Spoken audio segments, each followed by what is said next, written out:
The National Tomato Growers, Processors and Marketers Association of Nigeria, called NATPAN, has called on the federal government to address post-harvest losses in the tomato sector.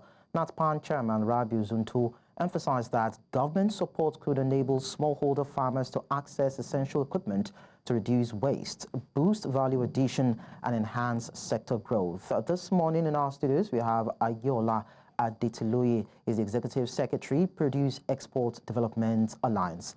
Thank you so much, Ayola, for gracing our studios. Thank you very much for having me. It's always a pleasure to be here. Okay, so what are the main factors that you would say are contributing to the post-harvest losses in Nigeria's tomato farming sector? Well, when you talk about post-harvest losses, there are several factors, readily involved. Number one is the state of the harvest itself. What are the harvest processes that have been put in place to mitigate this loss from the get-go? What are the packaging materials or packaging transportation, containers, if you would, that are involved in it? Are we still using raffia baskets, or are we using, plastic crates, reusable crates? Also, one of these very significant part of post-harvest loss that contributes, significantly to tomatoes loss is the way that it is being transported. Right? How are we transporting? Are we using cold logistics to transport? Are we using well-ventilated air transportation? Are we storing these tomatoes at the right conditions throughout the value chain? There are several things that are involved, but these are the critical, points that of control. Now, one would actually, think about it this way. We've seen budgetary allocations, we've seen government interventions. There should have been adequate provision of modern equipment and probably facilities to improve these activities. So I'm wondering what is going on. Well, the government cannot single-handedly fix the problem of post-harvest loss, in the ecosystem. I know there's been significant underfunding, in the past in addressing post-harvest losses. I think that this recent administration is now making it a priority. And there's been several promises made, commitments as, there's commitment towards building good storage facilities that can actually prevent these losses. The challenge, however, is that, the implementation is a bit slow. And so you don't see that much, change on the ground. Another thing is the fact that the private sector as well have not really fully, gone all out into investing in, in cold storage facilities, for instance, in, cold transportation, trucks. These are things that the government would not fix, that only the private sectors should actually, invest in. And if this infrastructure are not ready, we'll continue to see this alarming, rate of spoilage across the value chain. So let's have an understanding, looking at profitability now. How is the tomato industry affected by post-harvest losses? The losses are staggering. Nigeria produces over 1.5 million tons of tomato each year, and more than 700,000 tons are wasted due to inefficiencies in supply chain, post-harvest operations, etc. Now, if you convert this into the value that is lost, it's about 3.5 trillion naira. Wow. Annually. This is bigger than the budget allocation for the entire agricultural space last year. This is to tell you, and despite all of this, we still have a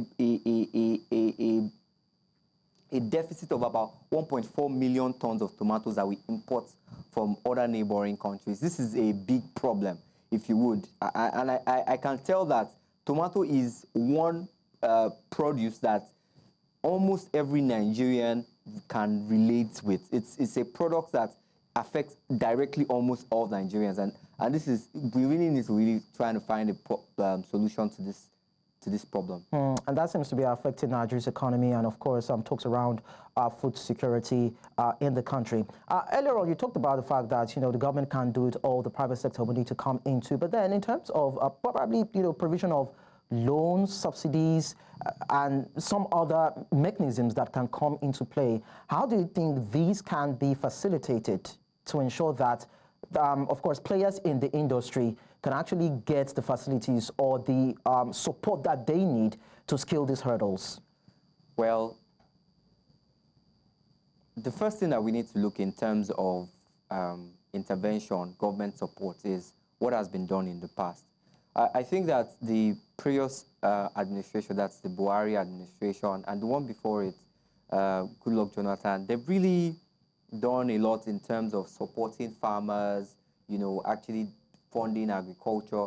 The challenge, however, is that there's not been any payback or there's been low payback rates, from some of this intervention. And that is one of the things that I believe that this administration is looking at. How can we fund, how can we provide support for the agricultural landscape that would be productive? Again, if you look at where all the money, most of the monies have gone to, you see that they've gone into primary production, that is farming. Support farmers, provide irrigation, provide fertilizers, etc. While all this is great, we are missing the mark, because if we produce at a high price and we still get to lose about 50% of what we've produced at, that is, we're really quadrupling our problem. I think, and I want to advise the government, right, to, really watch out for stakeholders and, get much more stakeholder engagement going. NATPAN, for instance, a tomato association. TOPAN, for instance, a tomato association. PEDA, for instance, that's Produce Export Development Alliance, which I represent. Also gather all of us in one room, have us have that dialogue, have us have that commitment to say we would not just only invest in solving the production problem, we would invest much more in solving the post-harvest challenge, providing good logistics infrastructure in place, and then you will see that the government itself will start to feel the effect of all the interventions that it. Yeah, but then do you even think investors were willing to put their money in a sub-sector that loses 3 trillion annually? That is a good question. It depends on who is investing. Agriculture yet remains a very profitable sector. However, that sector is being marred by a myriad of challenges. And any investor that is wanting to invest into agriculture really has to look at what part of the value chain to play in. Agriculture is still a volume game, and it's really about leveraging economics of scale. Once the challenge we likely have in Nigeria is that Nigeria is really, our agricultural sector is dominated by fragmented smallholder operations. So there are little scattered operations here and there that cannot leverage all of that. Any investor that is willing to come into the agricultural space has to really find a way to focus on volume. It will be the deciding factor in if there is a significant return on investment or not. All right. Okay, so the National Tomato Growers, Processors and Marketers Association of Nigeria chairman, that is Rabiu Zuntu rather, talked about the importance of using plastic crates for transporting tomatoes. You mentioned something of that sort in passing. Do you agree with that? What do you think the modern way of processing tomatoes should be? Well, I agree with what he said. I want to make a very salient point here. Everything rises and falls on logistics in agriculture, especially when talking about post-harvest operations. Everything rises and falls on logistics. Now, yes, we've seen the adoption of the crating system in the transportation of tomato produce. However, it is still not sufficient because the logistics part is really where the inefficiency lies. We have to consider that apart from transporting it via the crating system, there's also the challenge of reverse logistics. And reverse logistics is transporting empty crate back to the producing communities. And so this is where we miss the mark with the crating system. What I can recommend as an addition to rapid adoption for the crating system is to create processing facilities. I mean, value additional facilities very, very close to processing communities. This way, we can mitigate the need to transport fresh produce over a large sway of kilometers before it reaches the destination markets.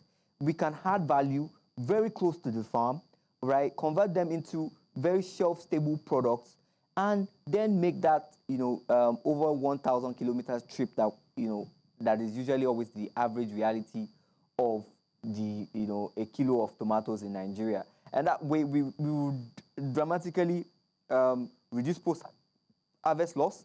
The crating challenge would be solved, and, Nigerians can see, better value for their money. That's quite interesting. So where do you think the role of, you've talked about the innovative part now of Yes. dealing with these bottlenecks. What about technology? Because if we're talking about storage, transportation, and processing of the tomato value chain, one will need to look at what other countries are doing and doing right with the use of technology. Probably we can, imbibe that.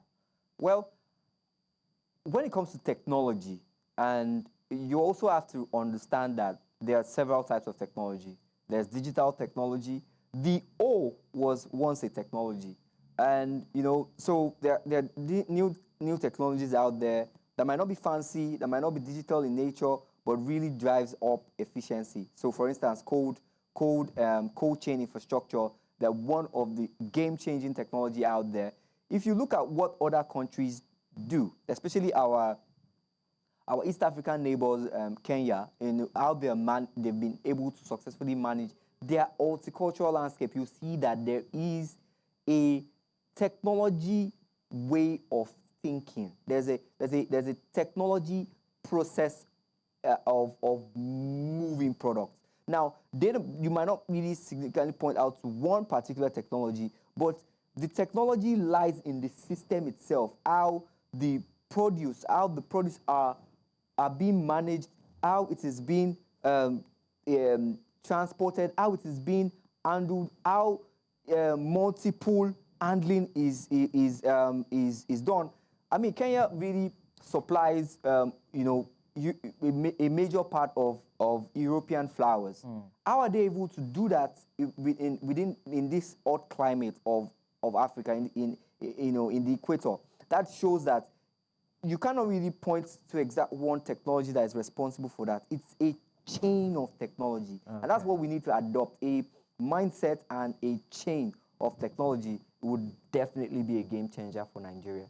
Well, I hope that we can get to that point so that we can reduce the losses that we have been recording. And of course, see how we can salvage much out of that 3 trillion that Nigeria is losing in that sector. Is a whole lot of money, I must say. Ayola Adetiloye, Executive Secretary, Produce Export Development Alliance, thank you so much for sharing your insights with us on the show. Thank you very much for always having me. It's always a pleasure. Thank you.